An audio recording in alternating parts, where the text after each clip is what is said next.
Nous avons 1h. Hein? Nous avons 1h45. 1h45 en atelier. En atelier. Bon, maintenant, comme on peut procéder de la sorte, on peut, par exemple, puisque les conférenciers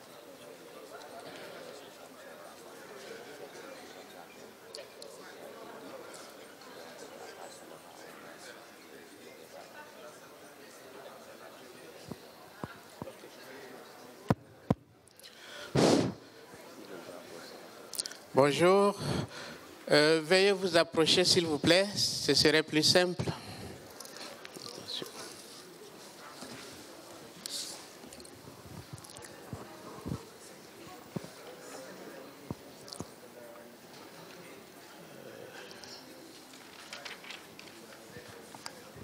Je crois que c'est... Bien, nous allons démarrer cet atelier.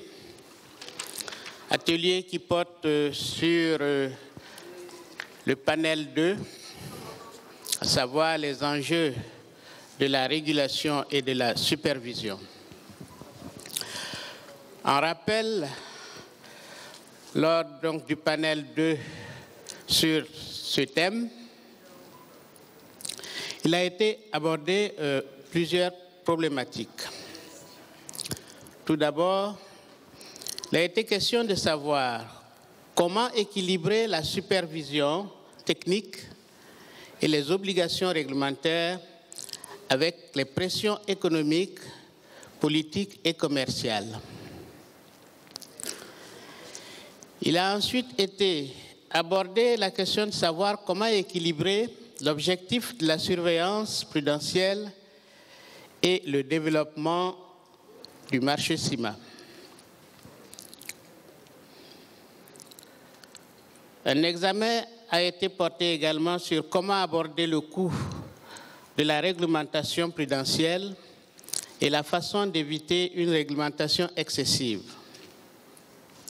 Et enfin, comment concilier les besoins de protection des assurés avec la quantité appropriée de régulation, alors que le rôle du superviseur est de veiller au respect des engagements des assureurs pris envers les assurés en tout temps, et surtout quand on sait qu'une approche trop prudente peut entraîner des coûts supplémentaires pour les consommateurs. Des chiffres ont également été présentés, chiffres qui ont montré quand même le retard de l'Afrique et surtout celui de la zone CIMA en matière d'assurance. Alors aujourd'hui, 25 ans après la mise en place, que peut-on tirer comme enjeu? Quels sont les enjeux donc de la régulation et de la supervision? Nous avons juste, je crois, 1h45 minutes pour débattre de la question.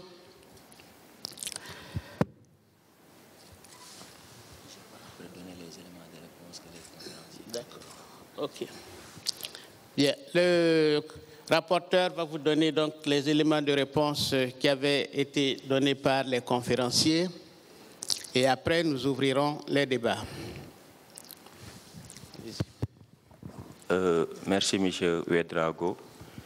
Donc, les différentes problématiques ont été déclinées par M. Ouédraogo et les conférenciers avaient apporté des éléments de réponse par rapport à ces différentes questions qui ont été posées par le président de panel d'hier.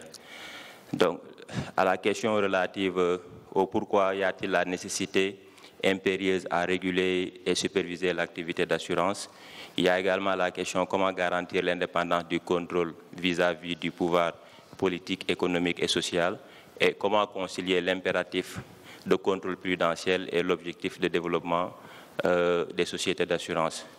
Les conférenciers ont considéré que l'indépendance du contrôle est fonction de ses racines mêmes et requiert par conséquent la mise ensemble de deux systèmes.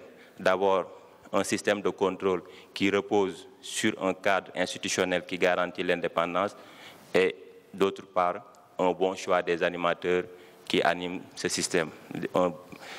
Et en outre, le rôle du régulateur doit consister à développer le rapport de confiance. Ça a été le mot d'ordre d'hier. Toutes les réponses qui ont été données ont convergé vers ce mot d'ordre, quoi construire progressivement une confiance. Donc, le rôle du régulateur doit consister à développer le rapport de confiance qui sous-tend l'opération d'assurance, et ce, en assurant une protection réelle à l'assuré, une transparence et une simplicité des produits. À la question de savoir quelles sont les contraintes et les faiblesses qui caractérisent la régulation et la supervision dans la zone ciment, les conférenciers aussi avaient retenu qu'il y avait un réel besoin d'adaptation et de mise à niveau pour promouvoir un contrôle qui assure la protection directe du consommateur. L'orientation du contrôle qui jusque-là se focalisait sur le respect des ratios tels que marge de solvabilité, couverture des engagements réglementés, frais de gestion, doit tendre vers des piliers qualitatifs. Mieux encore, trouver une bonne articulation entre la solvabilité actuelle qui est basée sur des engagements et solvabilité basée sur les risques afin de doter de normes à caractère universel qui appréhendent davantage les acteurs les plus risqués. Au-delà du devoir d'information qui est déjà prévu par toutes les législations et qui n'est plus suffisant à lui seul pour assurer la bonne exécution de l'opération d'assurance, il faut s'assurer de l'adaptabilité des produits aux besoins du client avec la gouvernance produit comme outil de pilotage. Il faut également renforcer ou mettre en place des fonctions de contrôle interne. L'autre question également que les conférenciers à laquelle les conférenciers ont donné des éléments de réponse, c'était de savoir quels sont les impacts en termes de coûts des nouvelles exigences réglementaires en matière de protection des données personnelles, de blanchiment de capitaux et de financement du terrorisme. Ces coûts d'investissement, d'après les conférenciers, étaient nécessaires pour porter le développement de l'industrie de l'assurance. Toutefois, l'importance de ces coûts recommande une mutualisation des efforts du secteur sous peine de punir le client qui va devoir les supporter. En effet, l'enjeu est de créer et de développer le marché qui présente des parts globalement faibles plutôt que d'entretenir la concurrence entre les acteurs. Voici plus ou moins l'économie des échanges d'hier sur le panel, les enjeux de la régulation et de la supervision. Maintenant, je remets la parole à M. Denis Ouédraogo, président de cet atelier. Merci. Merci bien, M. Sy. Alors, le rapporteur vient de vous faire le résumé des réponses aux questions d'hier. Nous allons sans plus tarder ouvrir les débats pour les enrichir afin de pouvoir revenir en plénière avec un rendu. Sans plus tarder, la parole est à qui veut la prendre. Micro.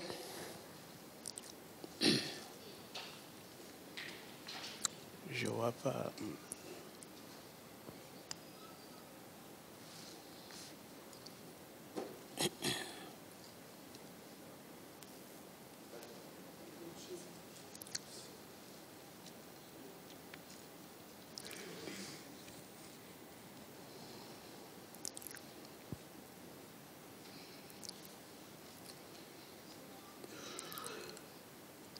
Je commence par la droite, enfin par ma droite. Des questions?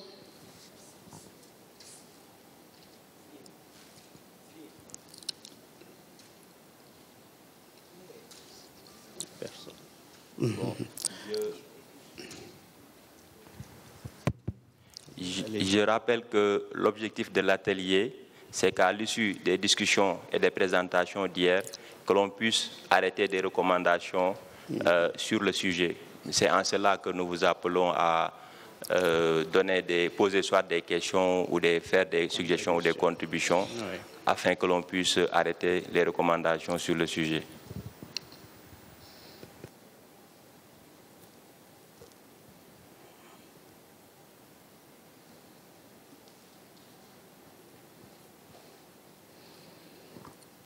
Personne ne veut prendre la parole?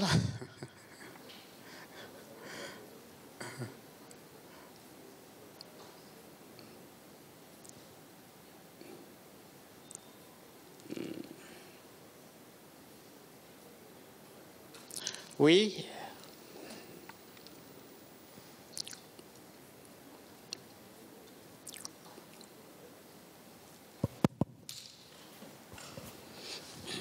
Merci, Monsieur le Président. Et moi, je voudrais quand même que la présidence puisse peut-être recentrer les discussions pour que nous puissions peut-être mieux intervenir. C'est vrai, vous avez fait la synthèse des communications des panélistes sur justement ces thèmes. Maintenant, est-ce que ce n'est pas mieux d'orienter plus et peut-être ce point-là pour que nous puissions effectivement formuler des recommandations? Parce que sinon, bon, à partir de la synthèse comme ça, c'est vrai, nous avons suivi la synthèse, mais des fois, si les gens peut-être sont restés peut-être muets, peut-être c'est lié à ça.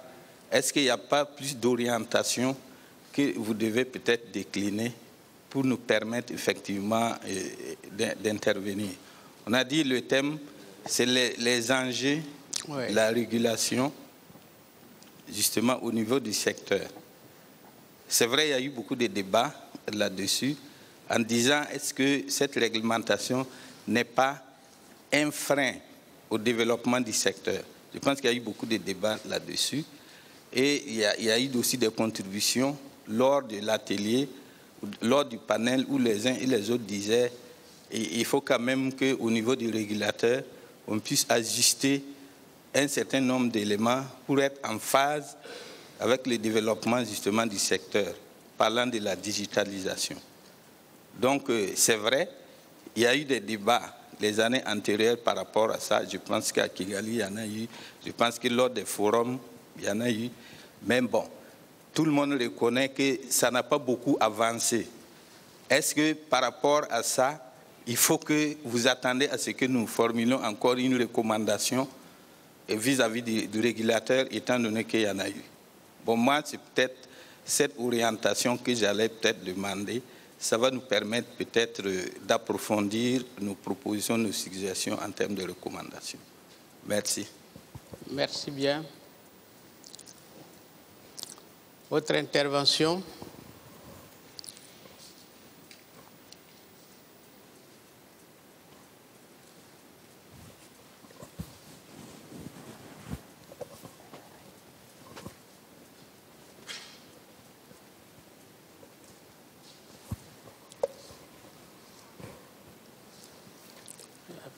Pas d'orientation.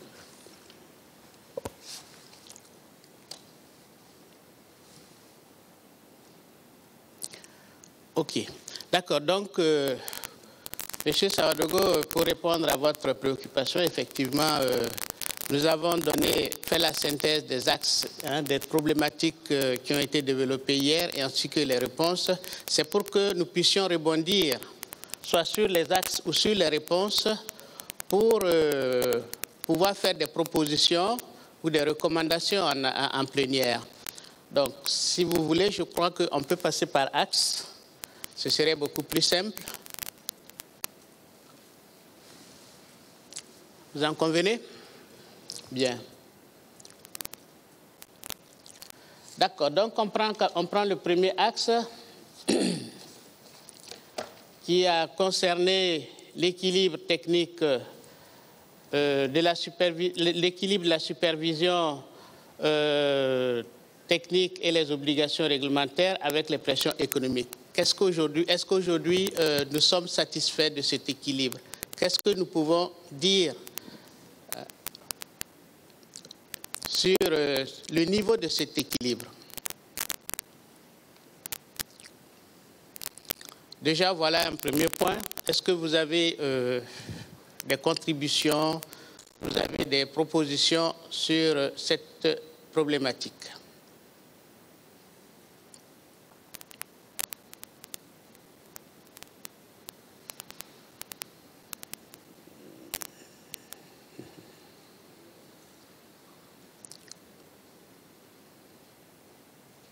Monsieur Savadogo,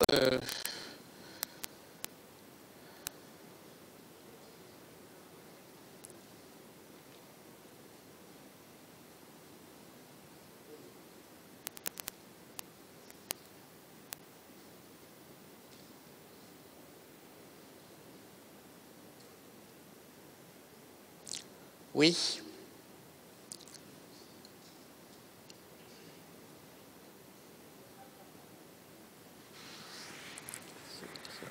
Merci, Monsieur le Président.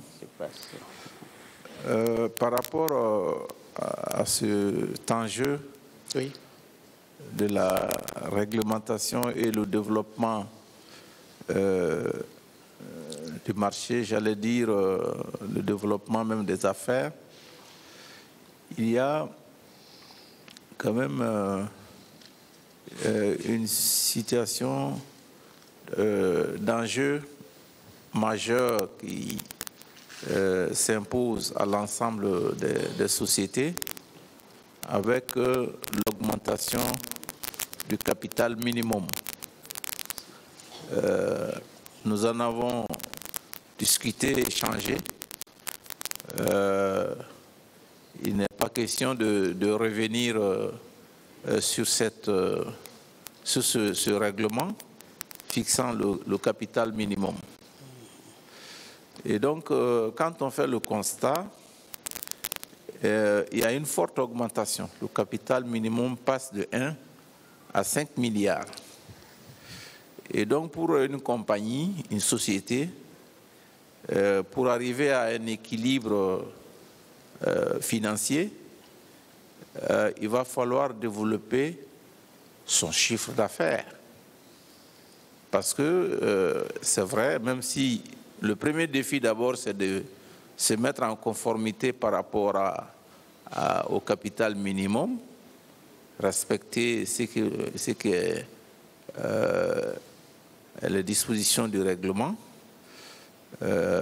mais aussi développer le chiffre d'affaires qui puisse permettre à la société d'assurer son équilibre financier, d'assurer sa rentabilité. Et donc, ça met alors une pression assez forte sur les sociétés de se rentabiliser, d'aller à la conquête de nouveaux marchés, de s'ouvrir. Donc, il y a un enjeu de développement de marché qui est assez fort et qui est lié à cette exigence de capital minimum. Donc, je voudrais en tout cas relever cet enjeu, ne pouvant pas négocier le capital minimum. La question alors, comment faire pour développer le niveau de chiffre d'affaires optimum qui puisse permettre aux sociétés d'assurer leur équilibre une fois l'augmentation du capital achevée. D'accord.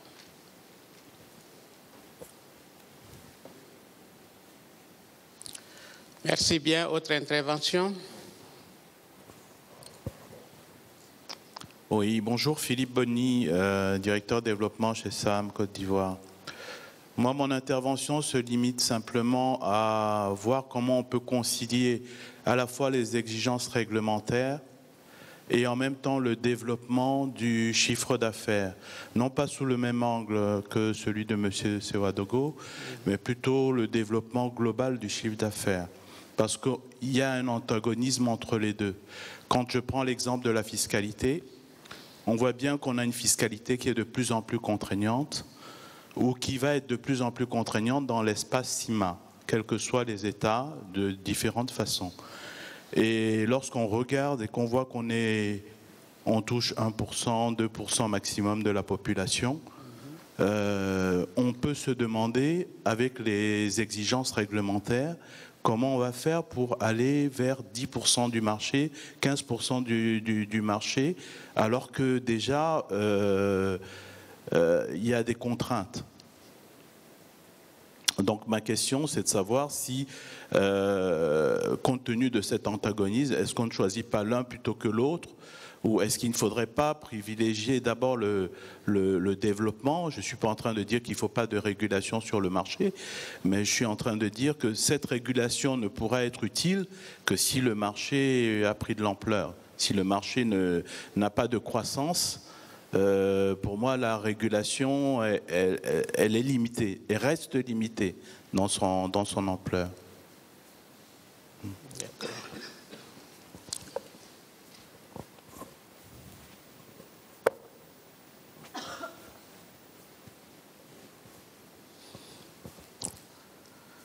Oui.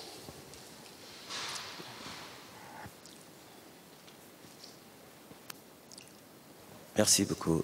Abdou Cissé, en fait, les deux interventions, quand on les combine, on revient encore sur la problématique réelle du marché. C'est-à-dire que c'est bien de réguler, en tout cas le contrôle, tout le monde en a besoin, mais jusqu'à présent, nous n'avons pas encore de marché d'assurance. On n'a pas de marché. Le fait qu'on n'ait pas de marché, c'est que les assureurs n'ont pas de capacité à avoir des primes. Toujours le même problème revient. Donc, il est bien d'imposer ou bien de demander aux compagnies d'assurance d'essayer de progresser vers un capital de 5 milliards. Personne n'est contre, parce que c'est une solidité financière qui les permet de faire face aux chocs qui peuvent arriver. Tout ça, on est d'accord. Le problème, c'est la conformité. La conformité, quand on a du mal à développer un chiffre d'affaires de 4, 5, 6 milliards, mobiliser 5 milliards devient un vrai problème. Donc, il va falloir qu'on fasse ce que j'aurais pu moi appeler une forme de combinaison de tout ça. Commencer par régler le problème du marché. Essayer de voir avec les États pour qu'on trouve le moyen d'élargir le champ d'assurance obligatoire. Ça, on ne peut pas... je me demande même si on ne règle pas ce problème, est-ce que ce serait nécessaire de venir à la FANAF l'année prochaine, quoi? Il faut impérativement qu'on règle ça. On n'a pas de marché. 1. 2, le blocage du marché provient aussi du fait que les États ont du mal à comprendre ce que les assureurs vivent. Parce que lorsqu'un article est sorti au Cameroun pour expliquer que la fiscalité va passer à 19,25% sur les primes, mais c'est de l'incompréhension. Ça ne peut pas vouloir dire que quand un assuré donne 100, on lui prend 19,25 d'abord, avant que l'assureur ne prenne ses frais et avant qu'on capitalise le reste. Non, ce n'est pas possible. On ne peut pas appliquer une fiscalité sur le capital en assurance. On l'applique sur le revenu. Si j'ai 100 et que je développe mes 100 qui deviennent 140, si demain je veux prendre une somme de 50 en rachat, on regarde dans les 50 quelle est ma part capitale, quelle est ma part revenu, et on fiscalise le revenu. Mais on ne peut pas fiscaliser la prime. Parce que si en donnant une prime de 100, on prend 19 et quelques, il faut minimum 6 ans pour refaire les 100. Et donc on n'est plus dans de l'assurance. Donc ça, c'est des points que la CIMA et la FANAF devraient ensemble écrire des documents, mais mettre en place des équipes pour aller voir les États et leur expliquer. Parce qu'en Afrique, nous n'avons pas la culture d'assurance. Et les premiers à devoir se mettre en assurance, ce sont nos États. Ça, c'est fondamental. Maintenant, en revenant sur le capital minimum, là, d'ici 3 mois, on va aller aux 3 milliards. D'accord ? En tout cas, ce qui s'est passé à la conférence, à la table ronde, les assureurs ont semblé ne rien dire. Donc ça veut dire qu'ils ont leurs 3 milliards. Donc on se réjouit de voir que tout le monde va aller à 3 milliards. Maintenant, les 2 milliards supplémentaires, pour encore revenir sur les deux interventions, pour en faire une adéquation, il faudrait qu'on tienne compte de ce qu'on appelle le fonds de commerce d'une compagnie d'assurance. Parce qu'il faut qu'on soit honnête entre nous. On est en train de vouloir converger vers les normes internationales. Ça, la CIMA l'a même dit. Or, les normes internationales, la norme qui ressemble au capital minimum, c'est Solva 2. Or, dans Solva 2, le fonds de commerce des entreprises est compté dans les fonds propres. Donc, on ne peut pas nous empêcher, nous, en Afrique, de mettre le fonds de commerce dans les fonds propres. Ce fonds de commerce, qu'est-ce que ça signifie? C'est un autre débat. J'ai fait particulièrement un article que j'ai diffusé partout, CIMA, FANAF, tout le monde l'a reçu. Et dans ce document, j'ai expliqué en quoi consiste ce fonds de commerce et comment on peut l'utiliser. Donc bien réfléchir pour savoir que si on passe à 3 milliards, les 2 milliards qui restent, il faut qu'on essaie de compter sur le fonds de commerce. Et pourquoi? Parce que demander à une compagnie de passer de 1 milliard à 5 milliards, techniquement, en technique actuarielle, ça signifie qu'on demande à la compagnie de commencer la gestion active-passif. C'est ça que ça signifie. On leur dit commencer la gestion active-passif. Parce que c'est l'optimisation de leur marge. Or, leur marge, c'est 3 marges. La marge d'exploitation, la marge technique, la marge financière. Et si on en était dans ce cadre-là, déjà, la provision globale de gestion n'y serait plus. Parce que c'est une forme de marge financière, etc. Donc, il y a encore vraiment du travail à faire. Et ce travail-là, c'est un travail d'experts. Il faut vraiment que la CIMA et la FANAF se donnent les moyens de regrouper des experts et qu'on essaie de réfléchir sur certains points, quoi. Nous, on accepte même que les experts français qui sont dans le Conseil des ministres viennent, qu'on discute avec eux et qu'on leur donne des arguments tangibles comme quoi il faut qu'on mette le fonds de commerce dedans. Merci beaucoup. OK. Je vous remercie.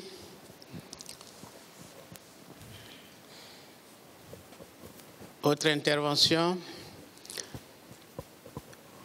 Déjà pour ces deux... Oui, d'accord. Apologies, I'm going to try and speak in English. Apologies for those who will not be able to understand me. But just wanted to raise the issue of business development while looking at capital. I'm coming from the African Risk Capacity, which is a sovereign insurer of climate-related risk. So in terms of the development of the insurance industry and where FANAF and CIMA sit, we view this as quite an important sort of element, and climate risk is growing, and it represents a new and interesting part of market development, which would help sort of manage any capital requirement. So we are seeing quite a big quite a large market out there available for African insurance companies to get involved, especially both on the sovereign side, but also on the individual, looking at individual markets and individual farmers. So we are looking to partner with local insurance companies and local and regional insurance companies to actually grow this side of the market. It's quite a big market, which would help alleviate and grow the market penetration and insurance penetrations on the African continent. While saying that, the regulation aspect is still quite important. There is a need to, and we've worked with CIMA and FANAF in terms of getting the necessary regulations, at least in the West African region, to be able to offer this product. There's always been a constraint in terms of the openness to innovation, as the product uses a lot of data, and it's quite removed from the traditional underwriting business of insurance. We look to FANAF and CIMA as well to look to open up the market for new products, to open up the market for innovation, to provide a growing landscape for the African insurance industry. And this could, in one way or another, help alleviate any capital constraints that might be coming up from international standards. Thank you. Merci.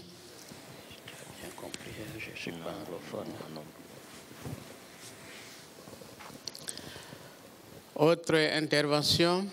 Oui. Ok, merci, Monsieur le Président.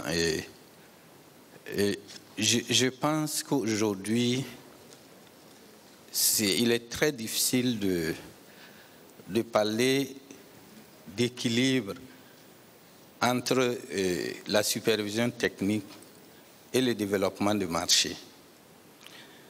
C'est vrai, au niveau de la régulation, il y a des efforts, mais il y a un gros problème d'adaptation de notre réglementation au développement du marché compte tenu de l'évolution de l'environnement.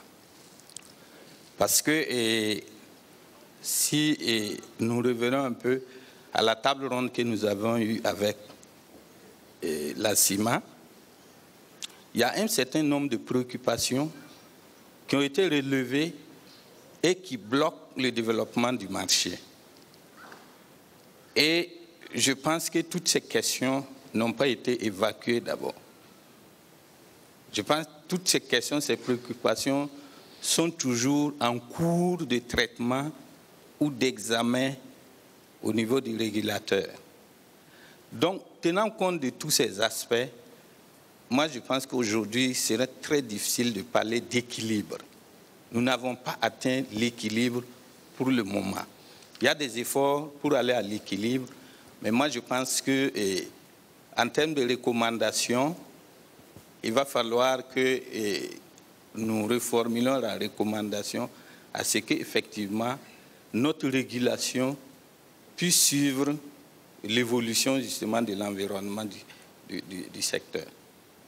Sinon, ça va être très très difficile pour que nous puissions développer le marché et puis aussi, à un moment donné, satisfaire nos actionnaires.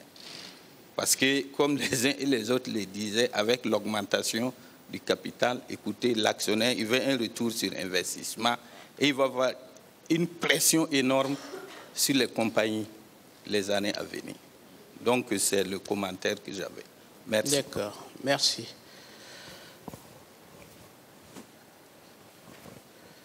Déjà je crois qu'à votre niveau, on n'est pas à l'équilibre. On cherche à savoir comment équilibrer, comment atteindre cet équilibre. Donc, c'est comme ça qu'il faut voir la question. Alors, au niveau des interventions, ce que l'on peut retenir, c'est que il y a un manque ou un besoin d'accompagnement dans le cadre de la législation. Quand je prends le cas de l'augmentation du capital, qu'est-ce que le législateur fait pour accompagner les compagnies d'assurance pour qu'ils puissent quand même atteindre un développement qui leur permette d'être en adéquation avec ce niveau de capital?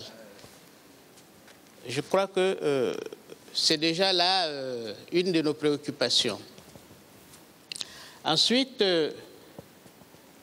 il s'agit de voir comment est-ce qu'on peut tenir compte de l'activité de nos marchés dans les prises de décision.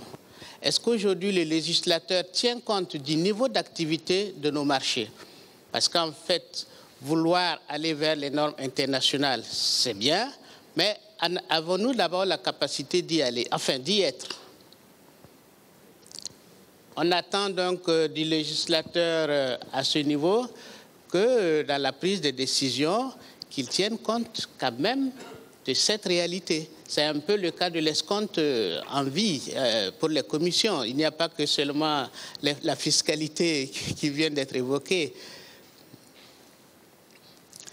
Et autre élément qui se dégage, c'est que l'on ne prend pas suffisamment, on ne tient pas suffisamment compte des préoccupations des acteurs du marché. Je crois que hier, le président de la FANAF a évoqué que la faute aussi revient aux assureurs parce que quand on leur demande les préoccupations, personne ne remonte en fait quoi que ce soit. Donc, il a dit que sur 200 sociétés, à peine s'il a 2 ou 3 remontées lorsqu'on nous demande nos préoccupations, lorsqu'on nous demande nos observations sur les décisions qui sont prises. Donc, à nous aussi, assureurs, il nous faut quand même nous manifester, en fait. Alors, autre chose aussi qui se dégage, c'est que je pense que nous ne sommes pas aussi suffisamment, la profession n'est pas suffisamment représentée dans les organes aussi de régulation. C'est un avis, hein, je crois qu'on n'est pas encore suffisamment réglementé au point de nous faire comprendre suffisamment.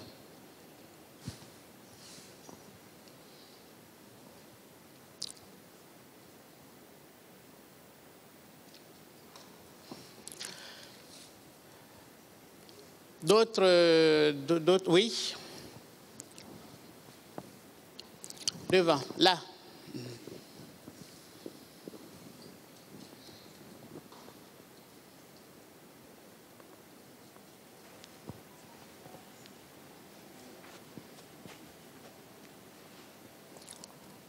Oui. Azaïs. Ah, d'accord. Bon, après vous allez intervenir, oui.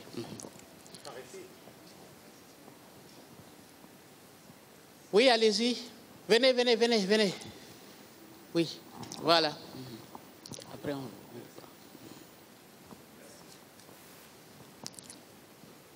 Oui.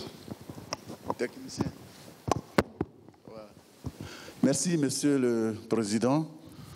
Je suis Monsieur Kwakouba, de la direction des assurances de Côte d'Ivoire.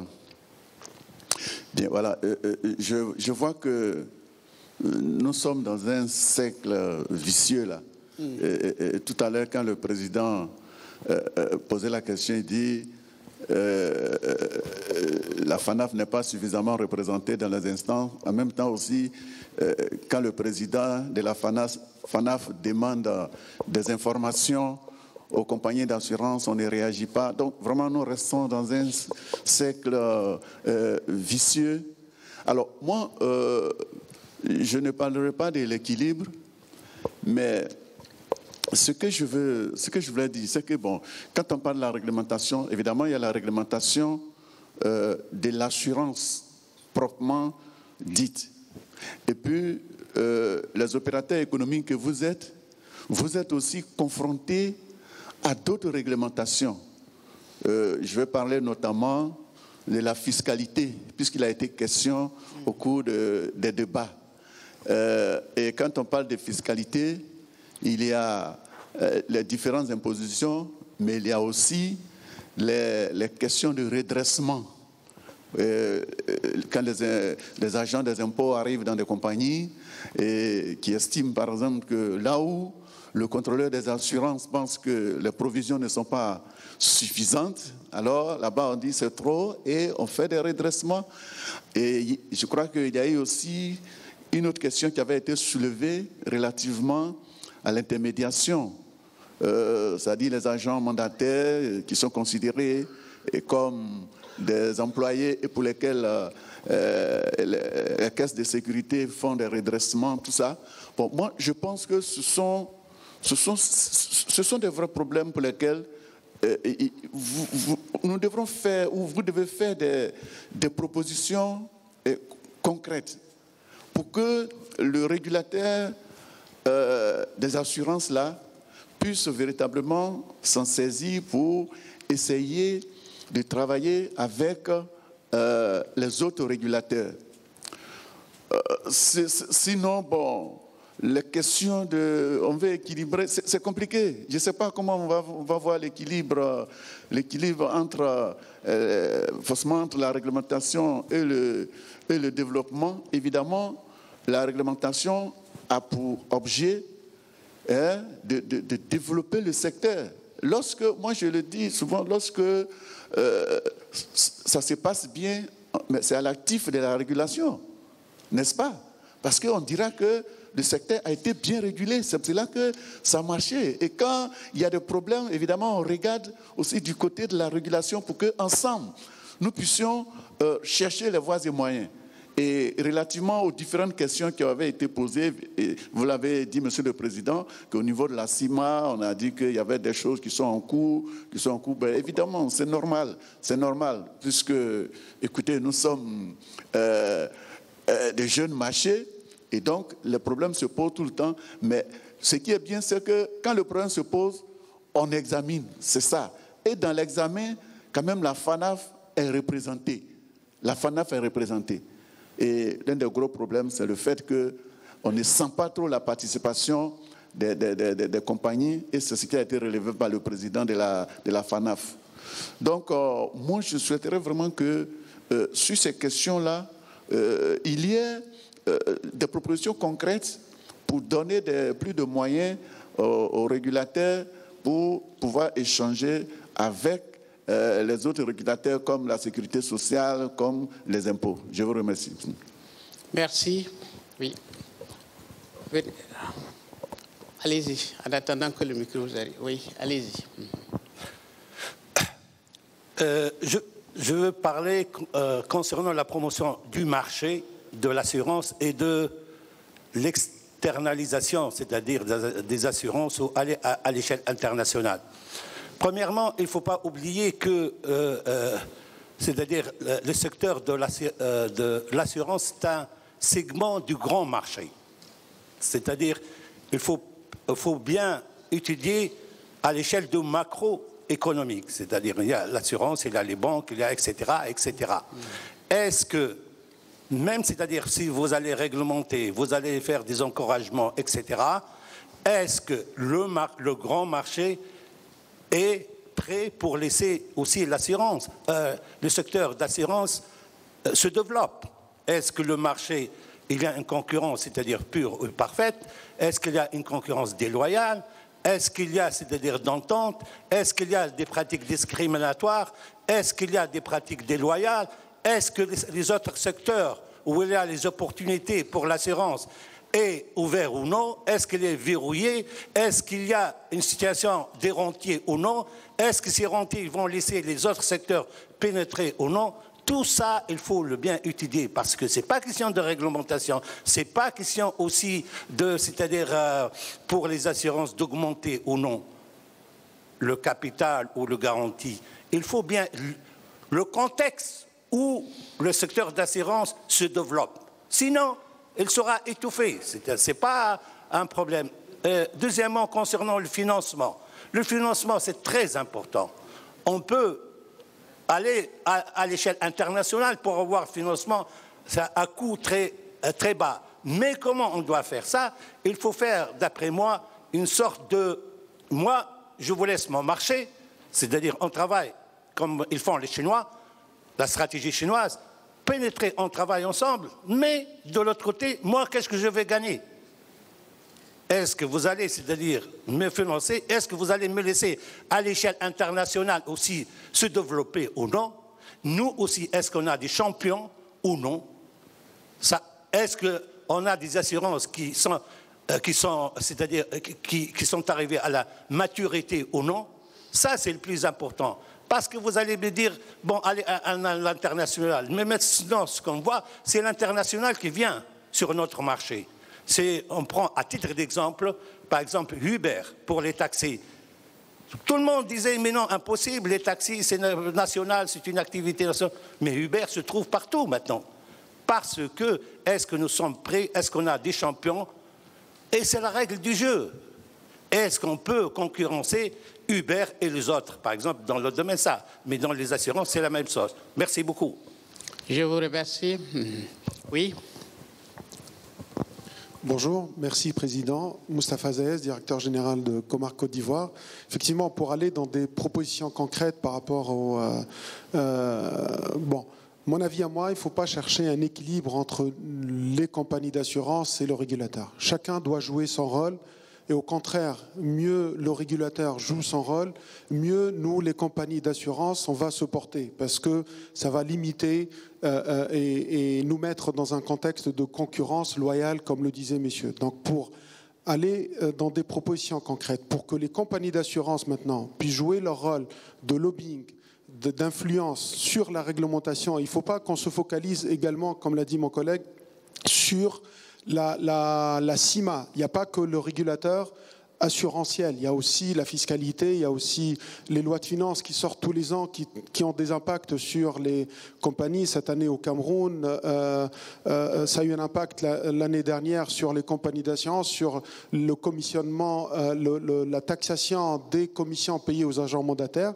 Donc nous devons professionnaliser notre démarche. Ça veut dire quoi? Ça veut dire créer des entités spécifiques qui étudient la réglementation, qui anticipent les évolutions réglementaires et qui peuvent préparer des dossiers qu'on peut et qu'on va défendre auprès du législateur, qu'il soit CIMA, qu'il soit le ministère des Finances, la fiscalité, le juridique. C'est professionnaliser notre démarche, créer au niveau des associations nationales.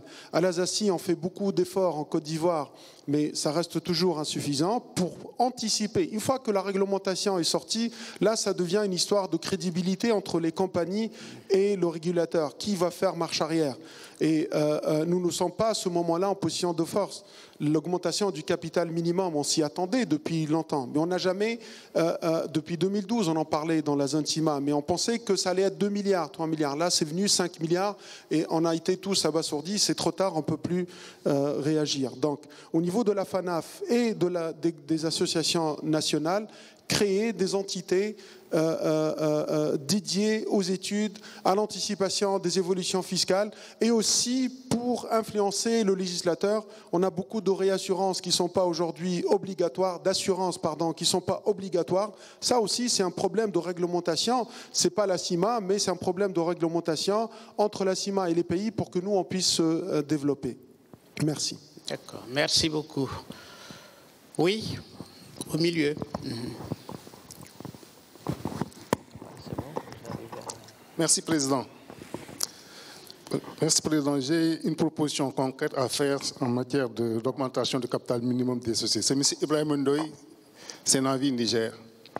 Je pense que la CIMA peut s'inspirer sur ce qui a été fait quand il s'agit de respecter la réglementation, la règle de la dispersion. À chaque fois, on a pris des décisions, on a pris des délais qu'on a pu reculer jusqu'à ce qu'aujourd'hui, c'est applicable. Pour l'augmentation du capital, comme c'est fait, la réglementation est déjà faite, il faut porter le capital à 5 milliards. Je pense que le délai de mars prochain, là, qu'il peut être reculé, qu'on le fasse un délai qui va jusqu'en 2021 pour que les compagnies d'assurance atteignent les 3 milliards. Et au-delà, maintenant, on fait 2016, 2026, on aura mis 10 ans aux compagnies pour qu'ils se conforment à 5 milliards. On a le temps de gérer, on a le temps de trouver des partenaires parce que la réglementation actuelle, tellement contraignante, fait que quand même les épargnants africains purs et simples individuels ne vont pas venir. Ce sont les groupes qui vont venir. Or, si l'esprit est d'accompagner les compagnies vers la fortification de leurs fonds propres, la fortification de leur solvabilité, je pense que la CIMA doit pouvoir accompagner dans le sens qui permet aux compagnies petit à petit de cheminer vers ce capital-là et non mettre un délai très court et après donner une menace, on peut dire au-delà du 31, on va prendre des mesures. On prend des mesures pourquoi? Pour peut-être sanctionner. Alors, les premiers investisseurs qui ont créé ces compagnies ont fait avec quand même les études de factibilité et tout. Maintenant, s'ils ne peuvent pas suivre, c'est d'autres qui vont venir. Donc, tout l'effort, l'espoir qu'ils ont eu, ils n'ont pas eu un retour d'investissement sur leur première constitution. Et voilà qu'ils ne peuvent plus suivre et d'autres vont venir. Je pense qu'il faudrait que nous accompagnions, que la CIMA accompagne les communes sur une longue période et 10 ans dans la vie d'une société, ce n'est pas grand. Et pendant ces 10 ans-là, la CIMA n'a pas les bras liés. Parce qu'elle continue à faire son contrôle.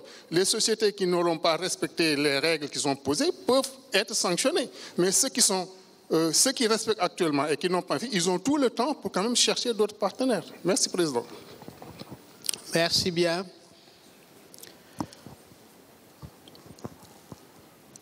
Autre... C'est bon, sur ce point-là, on va aller. D'accord, ok. Bien, donc, en résumé, je crois que comme proposition concrète, il y a la création d'entités dédiées à ces études sur la législation, de façon à anticiper ce que le législateur pourra peut-être nous imposer comme décision. Il y a les aménagements également à faire sur la réglementation, sur l'augmentation du capital et également l'accompagnement et l'élargissement des assurances obligatoires. Est-ce que j'ai oublié d'autres préoccupations, d'autres propositions concrètes qui ont été faites? Oui? Oui, le micro? Pourrait...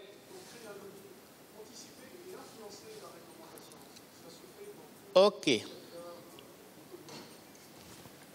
C'est noté. Et influencer la réglementation. Voilà, d'accord, la régulation. Ok, c'est bon. Bien.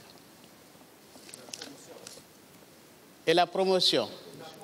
du marché, mais le marché macro, c'est-à-dire le contexte. Ok, tenir compte du contexte en fait, c'est ça?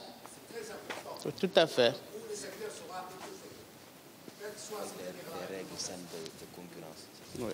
Et des règles saines de concurrence aussi. C'est ça. Oui, d'accord. Et à l'échelle internationale, il faut étudier comment, à l'échelle internationale, il faut faire une étude bien détaillée, comment les assurances africaines vont à l'échelle internationale. Parce qu'il faut faire une étude, comment on dit, bien détaillée pour avoir les opportunités. Okay. Et la façon comment on crée un champion africain ou un champion pour avoir la concurrence.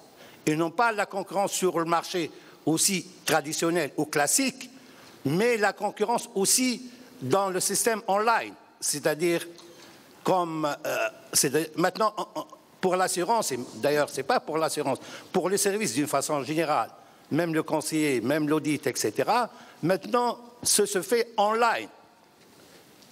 Et même pour les agences de voyage, et même etc., dans la révolution 4.0, on dit que ces métiers, ces professions, elles vont disparaître s'ils ne se préparent pas.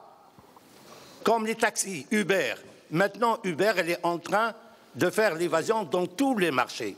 Avant, on disait, mais c'est impossible, c'est une activité réservée pour les nationaux. Ok. Merci. D'accord, merci. J'ai pris en compte. S'il n'y a pas d'autres...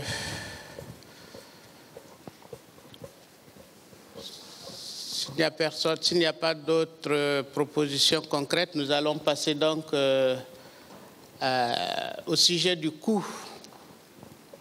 Le coût de la réglementation prudentielle face à la réglementation excessive.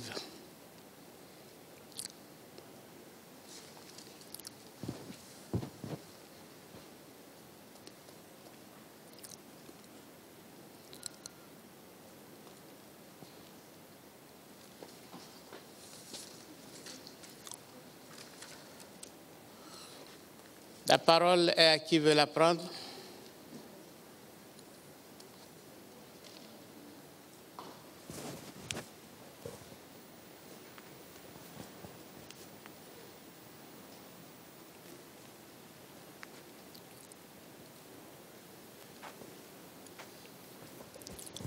Concernant le coût de la réglementation,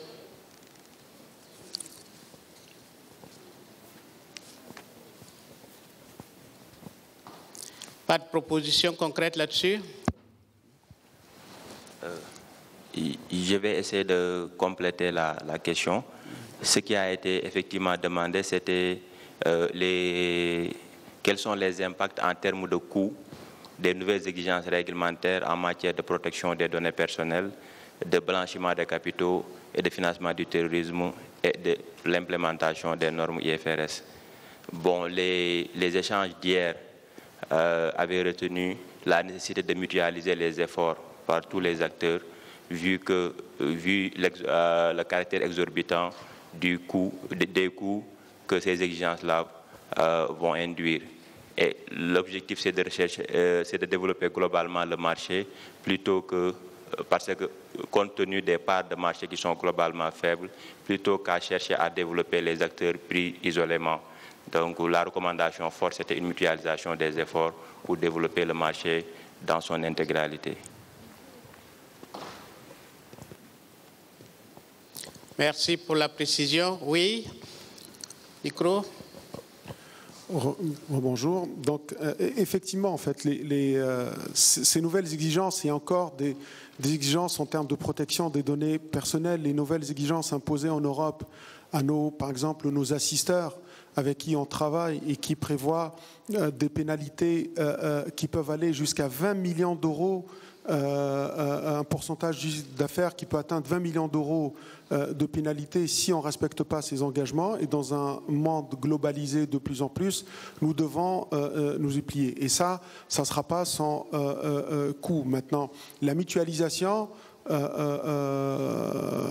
il y a deux problèmes en fait. Il y a le calendrier auquel nous serons imposés, parce qu'aujourd'hui, il y a de fortes structurations ou restructurations des compagnies liées aux augmentations de capital, à l'entrée de nouveaux actionnaires, à l'évolution donc vers un capital d'ici 2021 de 5 milliards. Il va y avoir peut-être des fusions, des absorptions. Donc il y a un moment d'adaptation à cette nouvelle exigence. Se plier maintenant au même moment à la réglementation anti-blanchiment, à la réglementation de protection des données personnelles, la protection du secret médical qu'on ne respecte pas forcément dans nos compagnies nécessitera des investissements importants en système d'information, en formation, en revue et révision des process et des procédures. Et tous ces aspects-là, on peut les mutualiser au niveau des associations, parce qu'après, il y a des impacts ou des contraintes nationales. Donc il y a la formation et la revue des organisations et des process, on peut le voir au niveau des associations. L'impact au niveau du système d'information, ça c'est propre à chaque compagnie. Mais nous pouvons déjà commencer par cet aspect de formation, de préparation des compagnies à faire face à ces nouvelles réglementations et exigences. Je vous remercie. Autre intervention? Oui, là, à droite.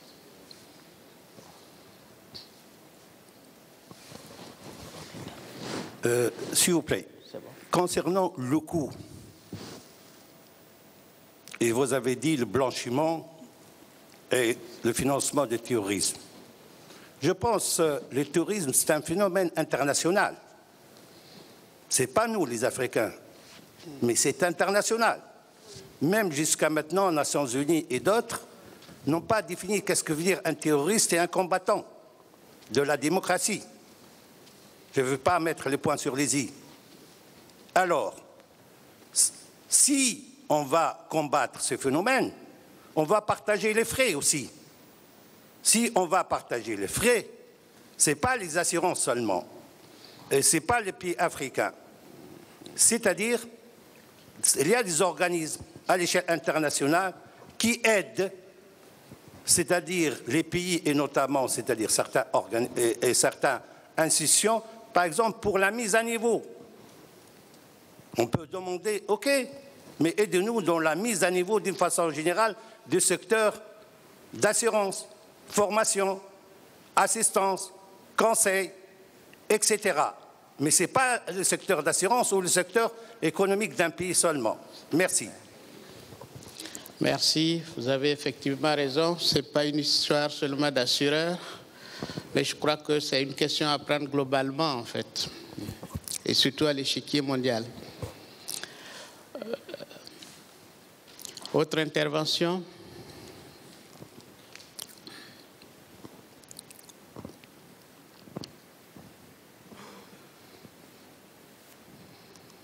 OK. On va faire le point. Vous pouvez faire un récap. C'est bon? Parce que vous avez déjà fait le récap sur les premiers points. Oui. Donc, sur le deuxième point, aussi, l'idée maîtresse de faire la mutualisation. Essentiellement, c'est ça. C'est un accompagnement des pouvoirs publics, des compagnies pour s'adapter aux exigences en termes de formation et d'assistance. OK, ben, pour résumer cet aspect, je crois qu'il a été proposé concrètement une mutualisation à tous les niveaux, au niveau de la formation, au niveau de la lutte contre le blanchiment et le terrorisme, également une préparation pour pouvoir anticiper tous ces éléments. Et ensuite, un accompagnement aussi a été demandé pour que, face au pouvoir public, nous puissions être beaucoup plus en sécurité en matière de régulation.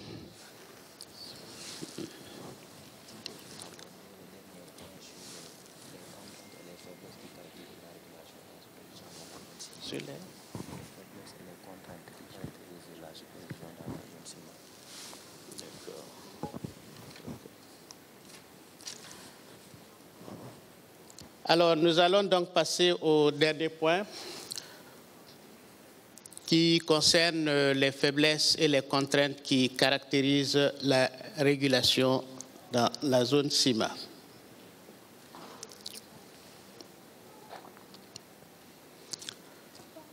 Je vais laisser le rapporteur peut-être vous apporter des précisions sur ce qui a été dit hier. Peut-être que cela susciterait des réactions de votre part.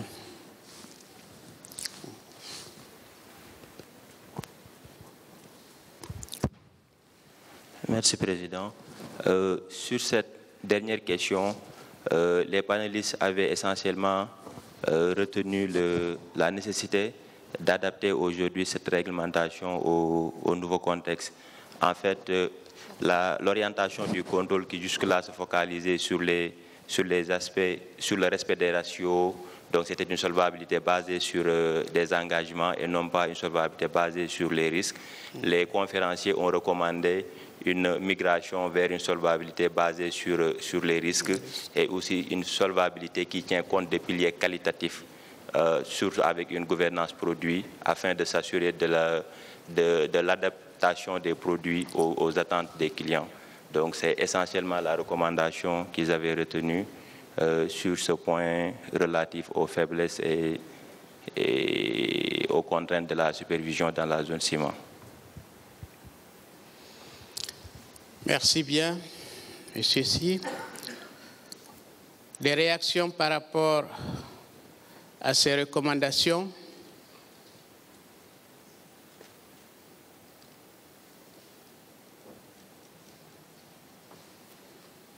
Pas de réaction?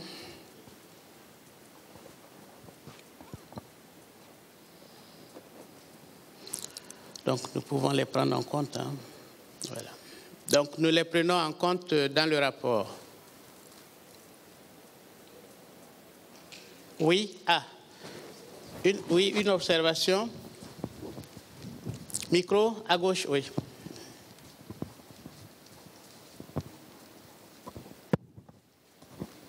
Alors, Dominique Soudjinou, directeur général de l'Africaine des assurances Congo. Alors, si je regarde sur notre marché au Congo, alors le problème que nous, on a le plus, c'est un problème au niveau, non pas des assureurs, mais au niveau des impôts. C'est le vrai problème que nous avons. Et je crois, franchement, que là, aussi bien la FANAF que la CIMA n'arrivent pas à impacter, évidemment, les décisions qui sont prises, ou bien tout ce qui est prévu au niveau, justement, de la réglementation, n'arrive pas à impacter, à implémenter cela au niveau local. Qu'est-ce que je veux dire par là? On veut que l'assurance se développe au niveau local, mais rien n'est fait par les dirigeants de ces pays-là, ou du moins très peu. Comment comprendre qu'au niveau du Congo, les taxes étaient avant à 10%, et unilatéralement, l'État a porté, les taxes d'assurance évidemment, sur les contrats d'assurance, l'État a porté unilatéralement à 15%. Et l'assurance maladie, qu'on veut, qui est au fait quelque chose de social, puisqu'on voudrait que les gens puissent s'assurer pour une couverture sociale, cette assurance-là aussi n'échappe pas justement à cette taxe de 15%. Ce qui fait que qu'est-ce qui se passe? C'est la gestion déléguée que les assurés préfèrent confier aux courtiers et à tous les autres organismes. Et du coup, c'est l'État qui paye, puisqu'on ne paye pas, en faisant une gestion déléguée, on ne paye pas de taxes. Et nous, assureurs, nous n'avons pas de la matière, parce que les sociétés préfèrent alors aller confier leur assurance santé aux courtiers plutôt que de donner ça aux assureurs. Et le même phénomène se pose au niveau de l'assurance vie, où aujourd'hui, ils veulent tasser les provisions mathématiques. Vous vous rendez compte? Vous vous rendez compte? Et les banquiers, c'est tout un autre problème. Aujourd'hui, au niveau de la banque, les prélèvements de l'assurance vie pour les épargnes, tout ça, les banquiers veulent tasser ça aussi. Et ils ont commencé par le faire. Ouais, tout ça, c'est des choses qui freinent l'assurance. Et tant qu'on ne verra pas au niveau supranational comment aider, évidemment, au niveau national, pour que tout cela puisse être maîtrisé, je crois qu'on va faire toutes les réglementations, tout ce qu'il faut, toutes les augmentations, mais les compagnies n'auront pas de la matière et il n'y aura pas d'actionnaires. Parce qu'à terme, les actionnaires vont retirer leurs capitaux. Et ça, c'est un vrai problème, c'est un vrai danger qui nous guette. Donc je crois que tout ça, c'est un ensemble. Et il faudrait que nous puissions travailler en partenariat, en synergie, avec tous les autres acteurs dans nos pays. Aussi bien les impôts et puis tout le reste. Tant qu'on ne va pas impacter tout cela, je crois que nous aurons de sérieux problèmes. Voilà, merci. Je vous remercie.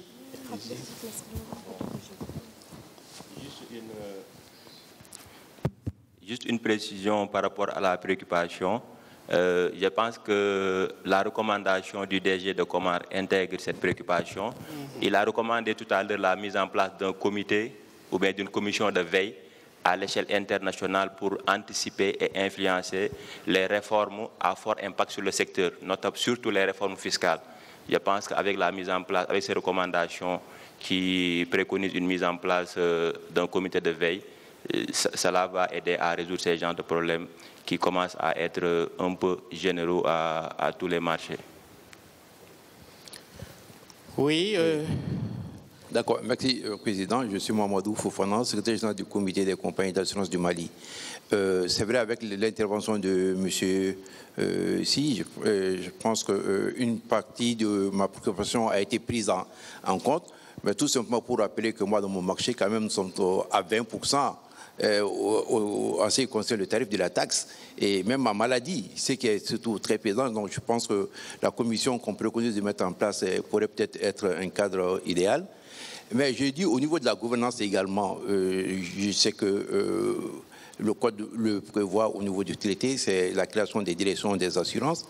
Je pense qu'il y a aussi une autre préoccupation parce que dans certains pays, il se trouve que au niveau de la gouvernance, parce que pour que aussi la vision du secteur soit portée auprès des plus hautes autorités, et nous pensons que dans certains marchés, lorsque la structure de contrôle, de régulation est une division, logée, diluée dans une direction nationale, et donc porter la voix est très difficile souvent, est très difficile, et ce qui fait qu'au niveau de la direction nationale, il y a d'autres préoccupations, des préoccupations de recettes, et donc le problème sectoriel des assurances est difficilement perçu par les premiers responsables, malgré la bonne volonté souvent, quand même des acteurs qui sont au sein de cette division. Je pense qu'il est bon, comme ça a été dit dans les codes, il faudrait quand même qu'il y ait des dispositions pour élever et qu'il y ait une norme quand même au niveau de la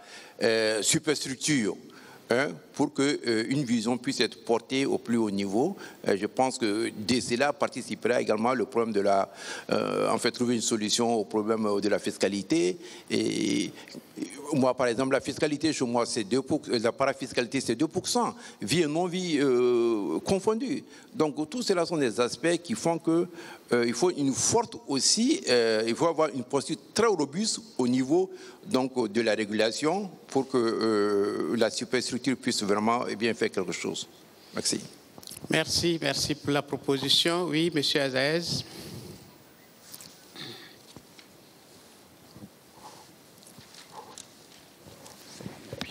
Merci, Président. Donc, par rapport à l'évaluation du capital ou des besoins en fonds propres basés sur les risques, bon, c'est très bien que le régulateur vient de mettre en place une nouvelle exigence en termes de capital minimum, en passant à 3 milliards, 5 milliards en 2021. Donc, il ne peut pas y avoir... Changer le micro, je crois que oui.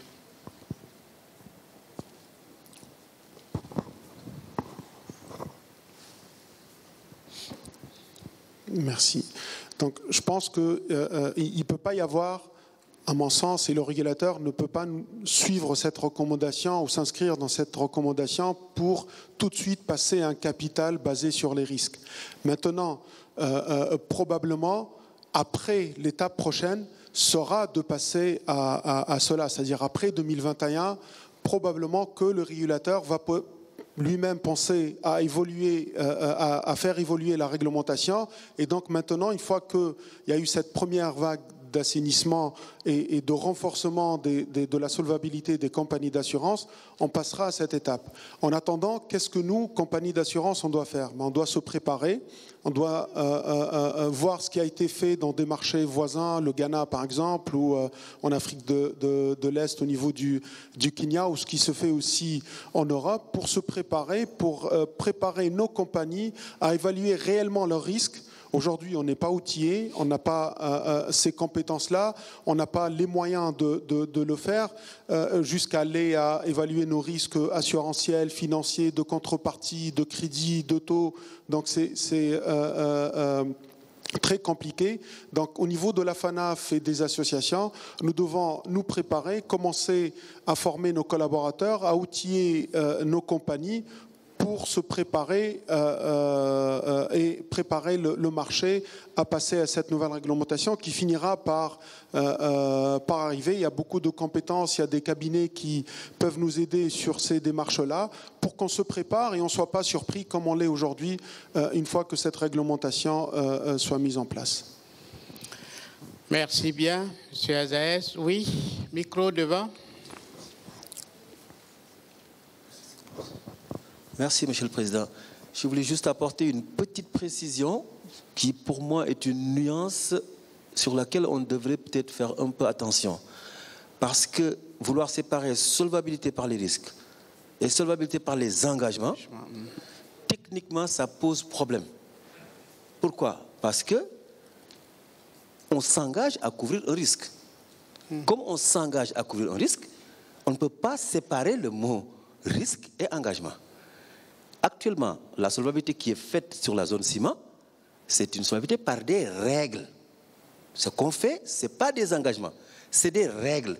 On dit, pour être solvable, vous devez avoir 4% de vos paiements en vie, 30% du chiffre d'affaires en IRD, comparé avec... Ça, c'est une solvabilité par des règles. Or, ce qu'il nous faut, c'est une solvabilité par rapport au profil de risque encouru par la compagnie d'assurance. Il faut faire très attention, parce que le risque et l'engagement ne sont pas dissociables. Donc, il faudrait appeler notre solvabilité actuelle une solvabilité par des règles et dire maintenant il nous faut passer à une solvabilité qui tient compte du profil de risque encouru par l'assureur. C'est fondamental. Merci beaucoup. Merci bien pour la précision.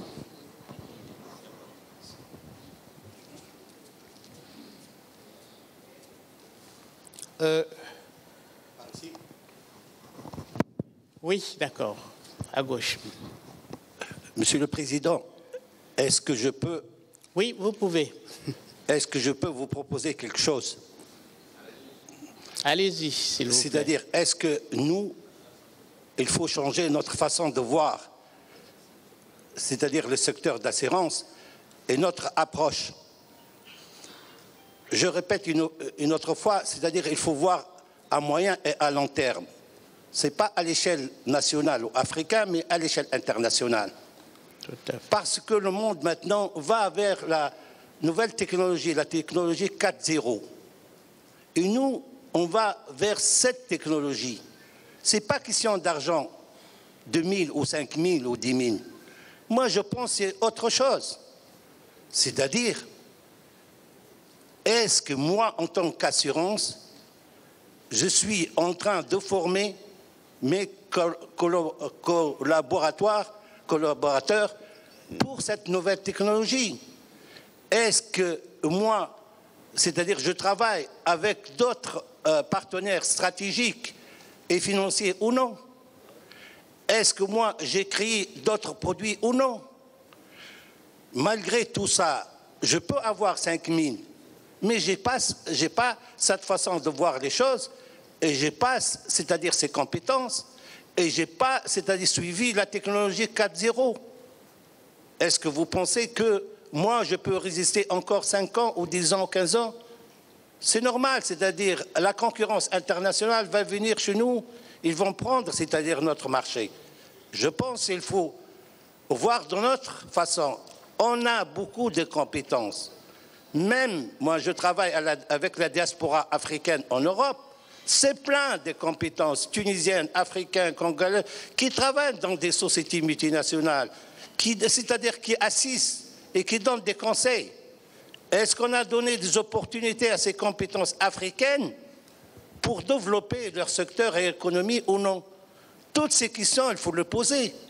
Ce n'est pas question d'argent. L'argent, ce n'est pas un problème. C'est les hommes qui créent la richesse. Ce n'est pas la richesse qui crée les hommes. Merci. Merci bien, merci pour la précision, merci pour la contribution. Merci. Merci. Autre intervention? Oui.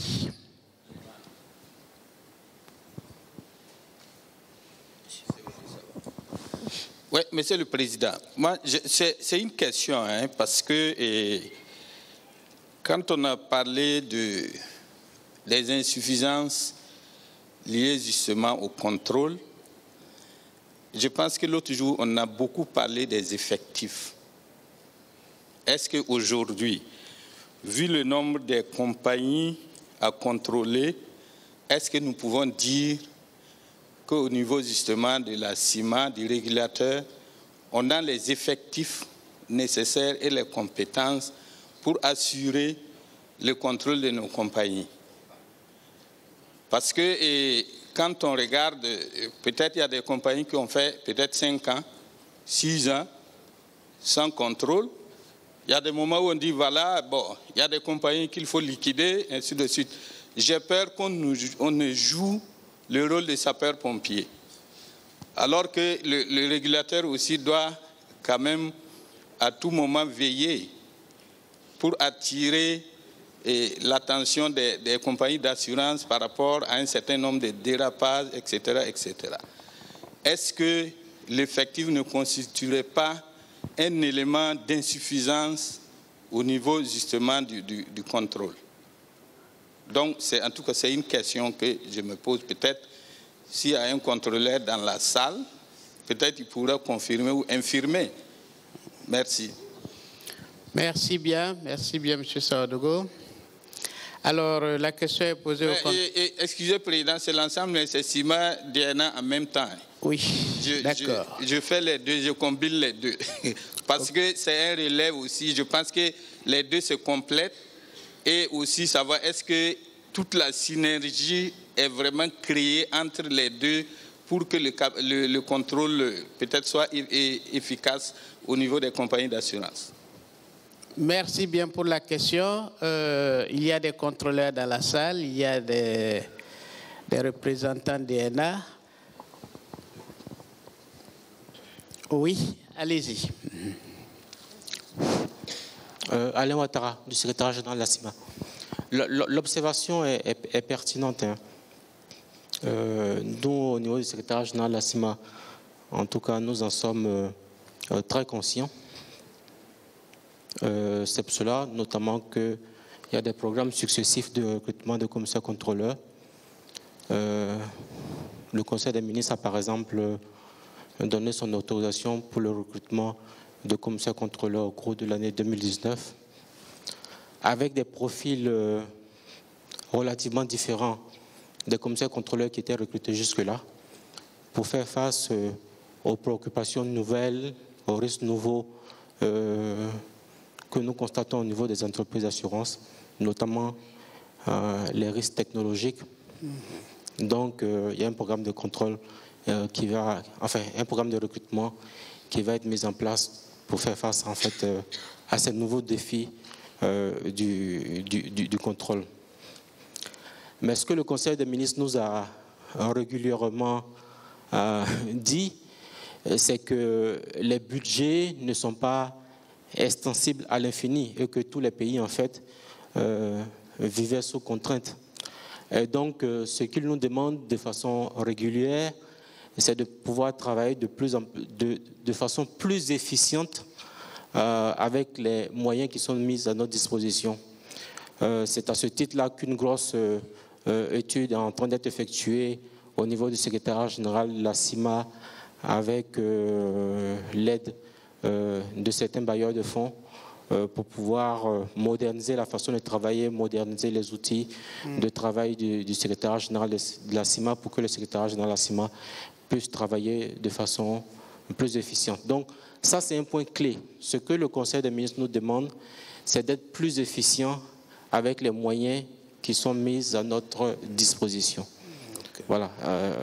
Donc, l'idée, c'est d'avoir beaucoup plus de rentabilité. Rentabilité, pas au terme purement financier, avec les outils de production que nous avons actuellement. Je voudrais également dire que le problème de la coordination entre le secrétariat général de la CIMA et également la Direction nationale des assurances, c'est un problème que nous percevons. Il est clair que nous pouvons nous coordonner, nous pouvons travailler de façon plus efficiente. Et donc, dans les prochains mois, nous prévoyons un atelier spécifique qui devrait se dérouler, je crois, à Abidjan, qui va permettre en fait au secrétariat général de la CIMA et également aux directions nationales des assurances de discuter véritablement de ces problèmes de coopération, de coordination, pour qu'on puisse trouver également ensemble une plateforme qui soit plus efficiente en fait pour la supervision du secteur des assurances. Donc, les observations qui sont faites, pour résumer, sont pertinentes, mais le secrétariat général de la CIMA en est tout à fait conscient. Des mesures sont en train d'être prises pour essayer d'améliorer tout ça. Merci bien pour les réponses à cette question. C'est bon. Ben, on me fait savoir qu'il est déjà l'heure. Nous allons donc vous dire merci pour toutes vos contributions très enrichissantes qui ont permis quand même d'avoir des propositions très concrètes que nous allons reverser en plénière. Oui.